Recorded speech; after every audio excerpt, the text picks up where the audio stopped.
C'est le front tenu le plus secret. Notre canot fend la mer Noire. Rapidement, mais prudemment, la flotte russe est au large. Prenez les bouts. Manœuvre éclair pour rejoindre la frégate. Moteur en marche. Barreur, cap à 150 degrés. Il ne faut pas rester immobile au risque d'être ciblé. En poste, observation de la mer et du large, détection des mines ennemies. Tous nos navires sont régulièrement attaqués avec des missiles, des drones, avec des mines. Notre tâche principale est de sécuriser la zone et créer un couloir protégé. Le matériel est ancien. Virage à bâbord. Les unités navales demandent plus d'armement occidental. La plupart d'entre eux vivent leur deuxième ou troisième vie. La mer Noire est un point stratégique de cette guerre. Ces gardes-côtes patrouillent en permanence pour vérifier la présence de navires russes. Et regardez en haut, c'est le point logistique, c'est ici que ça se déroule. La situation est très tendue, car pour être honnête, ils ont toujours l'avantage sur la mer et dans les airs. Nous avons de quoi les combattre et les tenir à distance à plus de 100 000 marins, environ 180 à 200 km. La mer Noire est l'une des zones les plus convoitées par Vladimir Poutine, lieu en proie aussi à une guerre de nouvelles technologies. En un mois, les Ukrainiens ont multiplié les attaques aux drones navals, comme ici contre un navire russe de l'autre côté de la Crimée. Leur flotte est davantage au port de Novorossiysk que sur la base de Sébastopol en Crimée occupée. Ils ne l'utilisent plus comme port principal. Ces drones kamikazes harcèlent la flotte russe. Ils sont capables de frapper à plus d'une centaine de kilomètres sans se faire détecter et viser des cibles stratégiques comme le pont de Crimée, route logistique des forces russes. La mer, théâtre aussi de cette opération amphibie menée par un commando ukrainien jusqu'en Crimée. Premier pas sur la terre arrachée, le drapeau est tissé. La mer Noire est un épicentre stratégique où les Ukrainiens tentent de reprendre l'avantage. Très, très intéressant ce reportage de Charles Ignorel, Vincent Wartner et Konstantin Yaremenko. Est-ce qu'il remet parfaitement, effectivement, en place les enjeux, le rapport de force. Quelques commentaires sur justement ce que nous apprenait Charline. Un matériel ancien côté ukrainien. Oui, absolument. C'est la flotte soviétique de la mer Noire. Lors de l'indépendance des deux États, Fédération de Russie et Ukraine, elle a été partagée. Alors elle a été partagée très nettement à l'avantage des Russes et les Ukrainiens qui étaient dans le mode amical. C'est pas grave, je veux dire, nous sommes amis, nous sommes frères, pas trop grave. Et puis après, il y a eu la conquête de la Crimée en 2014. Et là, ça a fait un gros trou dans la marine ukrainienne. Et il y a eu un accord en 2016. Les Russes ont rendu quelques bateaux aux Ukrainiens. En gros, ceux qui étaient en panne, ils leur ont donné, si vous voulez, pour qu'ils fassent la maintenance. Voilà. Donc, c'est pas le matériel dernier cri, on va dire. Non, et ils font avec ce qu'ils ont. Ce qui est intéressant, c'est qu'ils sont sous... c'est un combat qui se passe avec l'OTAN, ici. Parce qu'en fait, ce bateau, il est en mer, parce qu'il y a une surveillance aérienne dense, constante, de l'OTAN, qui surveille ce que font les Russes. Et donc, a priori, quand il dit... nous avons les moyens de nous... Elle dit là... Nous avons les moyens de tenir à distance... Jusqu'à 180-200 km. Oui, voilà, donc 100 nautiques. C'est parce que les Ukrainiens ont des missiles anti-navires donnés par les Danois, qu'ils ont leurs propres missiles anti-navires terrestres qui ont coulé le Moskva, qu'ils ont ces drones. Et en fait, les Ukrainiens, je pense, leur rêve aujourd'hui, c'est de couler un des bateaux russes qui prétend faire la police en mer Noire et intercepter les bateaux. Donc, ils tiennent les Russes à distance. C'est pas prendre le contrôle de la mer Noire. Non, là, c'est la partie... il y a une partie immergée de cet iceberg de la surveillance ukrainienne. Oui. En fait, l'OTAN est en arrière, en back-office. Oui. D'où le drone qui a été intercepté et harcelé par les Russes hier. Les Russes essaient de décourager l'OTAN et les Américains de maintenir ce réseau de surveillance au bénéfice des Ukrainiens. Ça ne marche cette pas. patrouille a lieu sûrement dans les eaux territoriales ukrainiennes, les 12 nautiques, pour le corridor Zelensky qu'ils cherchent à mettre en place, c'est-à-dire que rétablir la circulation navale au bénéfice de l'Ukraine en passant par les eaux territoriales ukrainiennes et roumaines. C'est aux Ukrainiens de contrôler, puis roumaines et bulgares et turcs, c'est à ces pays de contrôler. Et là, c'est l'OTAN. Donc là, on est sûr que les Russes n'iront pas intercepter des bateaux dans les eaux territoriales bulgares. Enfin, on est sûr. Oui.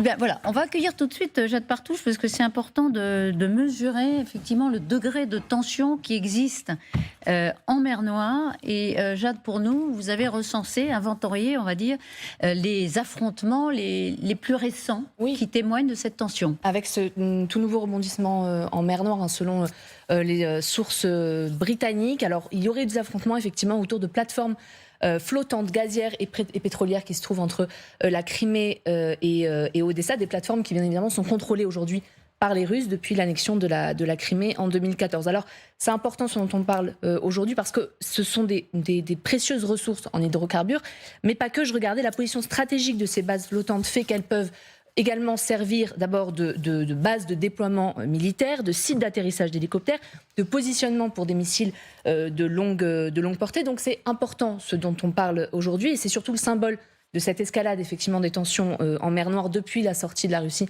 de l'accord céréalier il y a à peu près un mois, c'était le 17 juillet dernier. La Russie avait alors annoncé à ce moment-là que tous les navires circulant vers les ports ukrainiens seraient considérés comme de potentiels bateaux militaires, donc clairement des navires ennemis. La preuve, pas plus tard que la semaine dernière, 2 navires ukrainiens ont été pris pour cible par les forces armées russes. Alors l'un mardi dernier, vous découvrez les images à l'antenne, c'était une vedette de fabrication américaine qui transportait à ce moment-là des militaires ukrainiens. Alors attention, c'est une information qui a été donnée à ce moment-là par les forces russes, qui a été contestée bien sûr par les Ukrainiens, et ces images que vous découvrez sont fournies par le ministère de la Défense russe. Et on est ici à l'est de l'emblématique l'île aux serpents. Et même chose justement la veille avec cette fois-ci un navire de reconnaissance. Alors vous avez donc les Russes revendiquent 2 attaques de navires. On ne savait pas combien d'hommes étaient à bord. Effectivement, mais ça n'a pas été confirmé par les Ukrainiens, pas encore. Mais même démenti.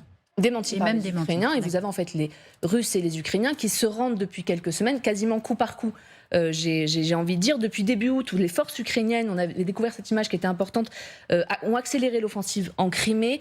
Ces images de drapeaux ukrainiens qui flottaient de nouveau en Crimée, c'était dans la nuit de mercredi à jeudi, donc c'est pas si vieux que ça.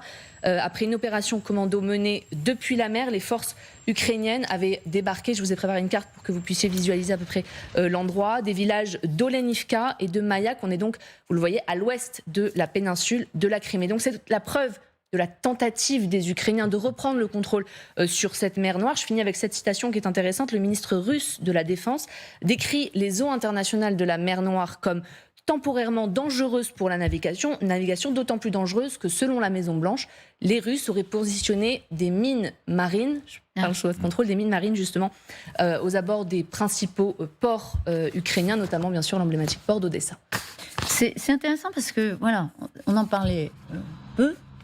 Il y a des actions armées, des actions agressives, des actes de guerre. Ouais, c'est la guerre entre Russes et Ukrainiens, et ça a tendance à s'amplifier ces dernières semaines.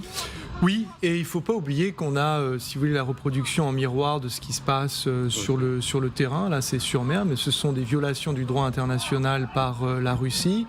Et charge à nous, notamment nations otaniennes. Il y a 3 nations riveraines de la mer Noire qui sont membres de l'OTAN, Bulgarie, Roumanie et Turquie, qui est un acteur majeur dans cette situation, puisqu'il y a des conventions, notamment, qui régissent l'accès à cette mer Noire.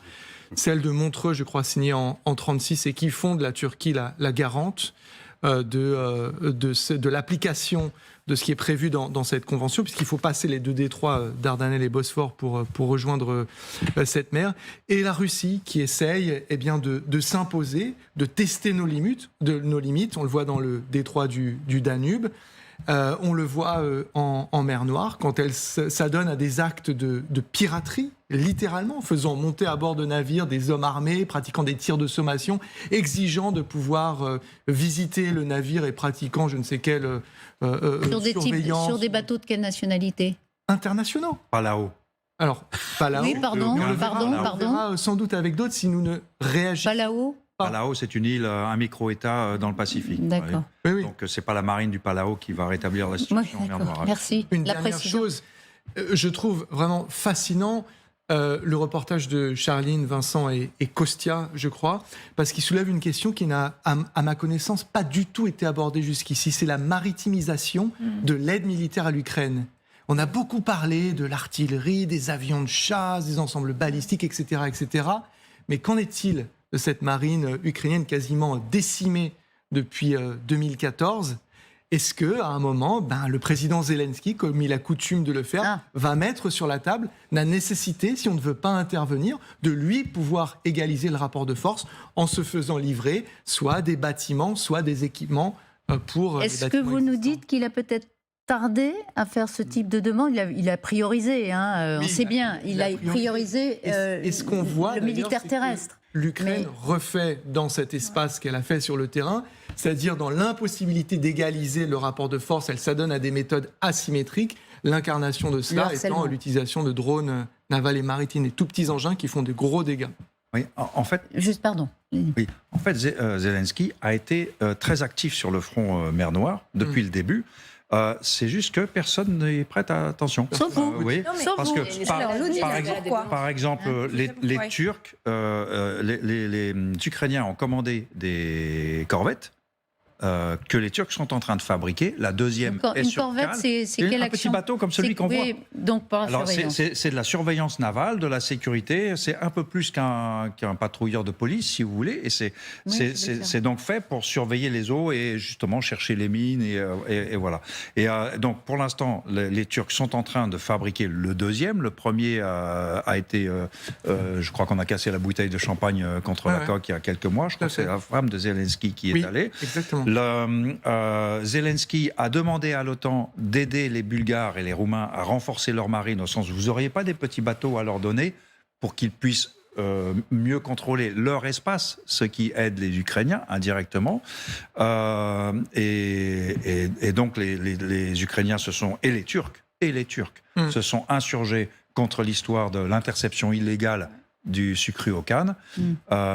Donc ça n'est pas tant que les Ukrainiens sous-traitaient cette dimension de la guerre, c'est plutôt que ça passait sous les radars et qu'effectivement on était trop concentré, davantage, pas trop, sur les batailles terrestres. Mais vous dites que Zelensky, lui, il n'a pas sous-estimé. Il y a un plan Zelensky pour réouvrir le trafic naval. Donc parce qu'il sait que Poutine y tient aussi, pour Poutine, Poutine tient à l'étranglé. C'est un enjeu majeur.